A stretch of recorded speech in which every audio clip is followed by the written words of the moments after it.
जिन्होंने नागपुरी बौद्धिक से आजीवन ज्ञान पाया है, उनके ज्ञान के आगे सब तुच्छ है। कोई भी कल अर्बन नक्सलाइट, आतंकवादी, देश विरोधी, पाकिस्तान का एजेंट या चीनी पैसे से मौज उड़ाने वाला घोषित हो सकता है। अब सुप्रीम कोर्ट की कोई भी पुरानी नजीर काम नहीं आएगी।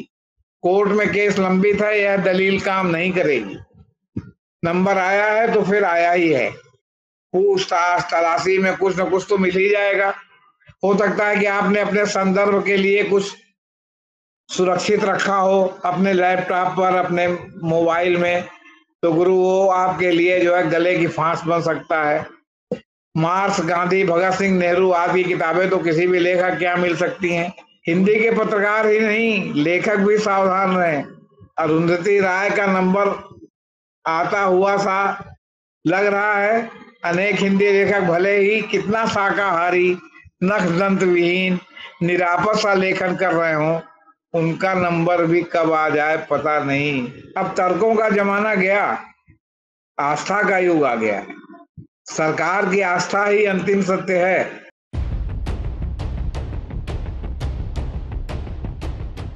एक व्यंग्यकार हैं विष्णु नागर।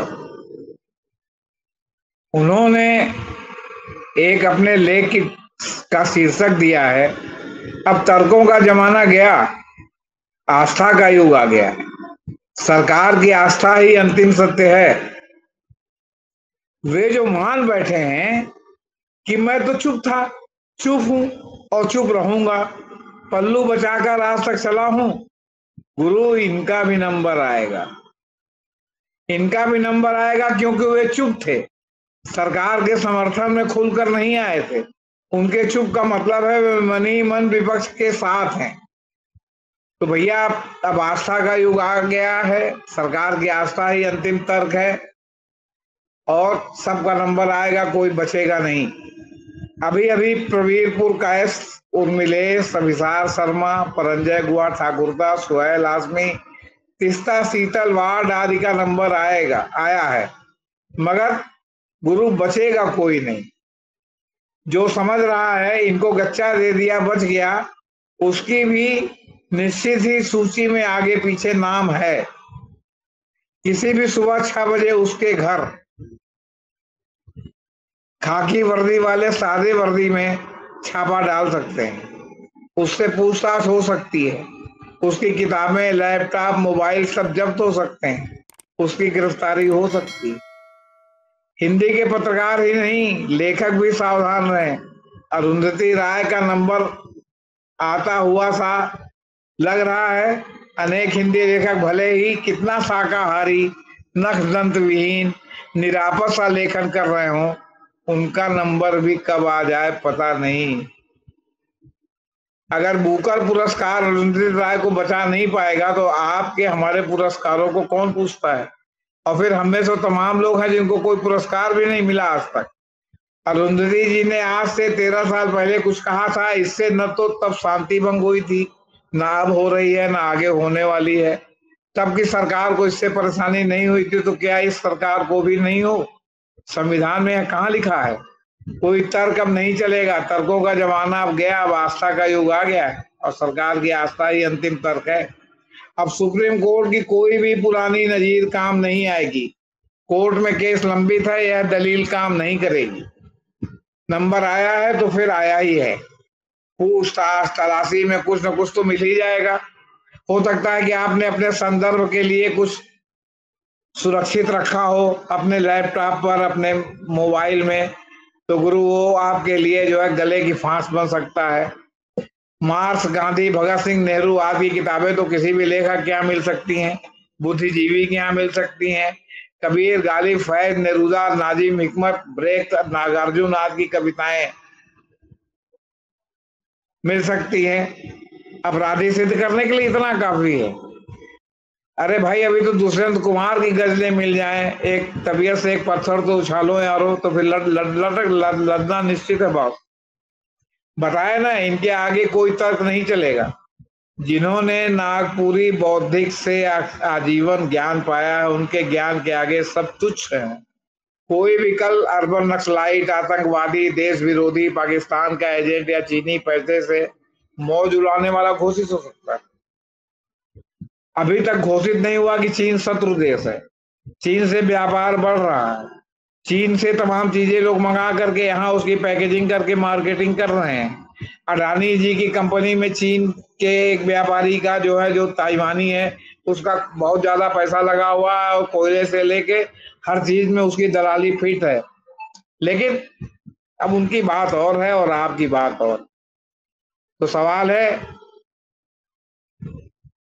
भुगतते रहो अदालत में, तारीखों पर तारीखों झेलते रहो, 20 जगह केस दर्ज होंगे, भागते भागते दौड़ते रहना, देश भर में वकीलों का पेट भरते रहना, अपनी चिंता छोड़ देना। ये दौड़ा दौड़ा के थका थका के तुमको मार डालेंगे।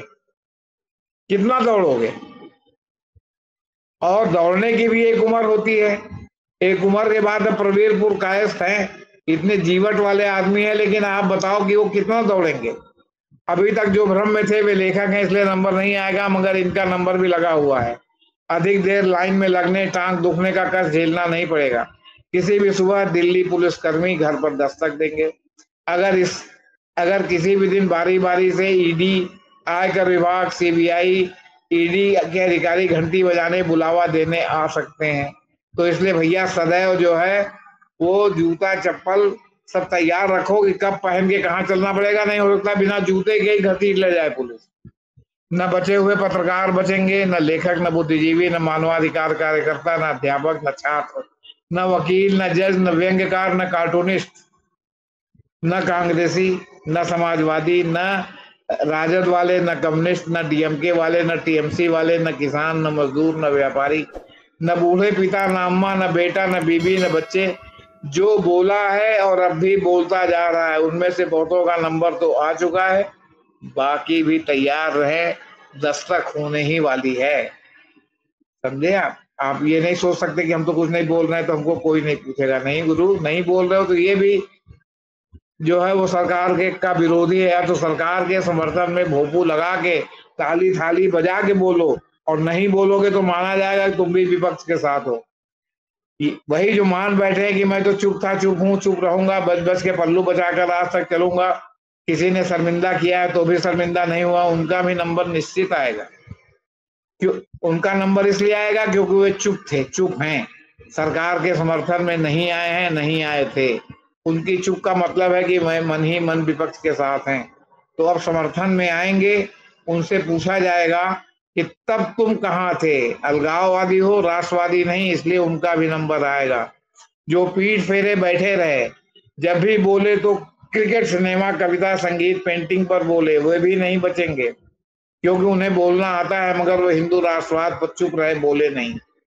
उन्होंने कश्मीर फाइल्स और केरल स्टोरी को घटिया फिल्म बताया था, उन्होंने उसकी विरदावली नहीं गाई थी। कंगना रनौत को 21वीं सदी की रानी लक्ष्मीबाई नहीं माना था। कहा था कि कंगना रनौत जो है, उन्होंने लक्ष्मीबाई की शूटिंग लकड़ी के घोड़े पर बैठ के फुदुक फुदुक के किया था। जिन्होंने गांधी की मूर्तियां नहीं गिराई, उनका भी नंबर आएगा। जो नेहरू की किताबें आज भी खरीद रहे हैं, पढ़ रहे हैं, नेहरू के पक्ष में बोल रहे हैं, उनका भी नंबर आएगा।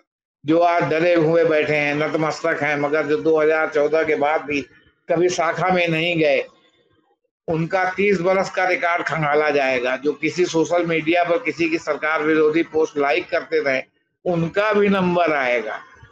उस लिखने वाले के साथ उन्हें भी जो है वो पूछताछ के लिए बुलाया जाएगा, और सवेरे से शाम तक उनसे पूछताछ की जाएगी। उनका फोन, लैपटॉप, किताबें जब्त कर ली जाएगी। हो सकता है कि उसकी रसीद भी ना मिले, ताकि बाद में लौटाने का भी झंझट न रहे। जिन्होंने कभी भी सरकार को फांसीवादी, बहुसंख्यवादी कहा है, जिन्होंने 21 वर्ष पहले गुजरात नरसंहार का विरोध किया था, रोक के बावजूद बीबीसी की फिल्म देखी थी, लिंचिंग का विरोध किया था, नोटबंदी पर सवाल उठाए थे, कोरोना के दौर में सरकार की असफलता पर ज्ञान बघारा था, किसान आंदोलन का समर्थन और नागरिकता कानून का विरोध किया था, उनका भी नंबर आएगा। जिन्होंने टमाटर की महंगाई पर सवाल उठाए थे, वे भी गुरु अब नहीं बचेंगे। जिन्हें भी लगता है कि अच्छे दिन नहीं आए, जो भी कहेंगे उनकी जेब में 15-15 लाख रुपए नहीं आए हैं। कोरोना के दौरान नंगे पैर मीलों पैदल चलकर अपने गांव लौटते मजदूरों को देखकर जिनके मन में दर्द उठा था, जिन्होंने उनकी मदद की थी, वे भी बचेंगे नहीं। जिन्होंने फैज अहमद फैज की रचना हम देखेंगे ही नहीं। ईश्वर अल्लाह तेरो नाम सबको सन्मत दे भगवान गाना आज भी नहीं छोड़ा है। जो वैष्णव जन तो कहिए तेने कहिए पीर पराई जाने रहे अब भी गाते हैं, उनका नंबर अवश्य आएगा।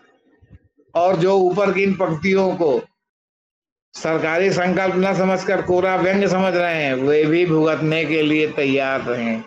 बूझे बूझो तो जाने।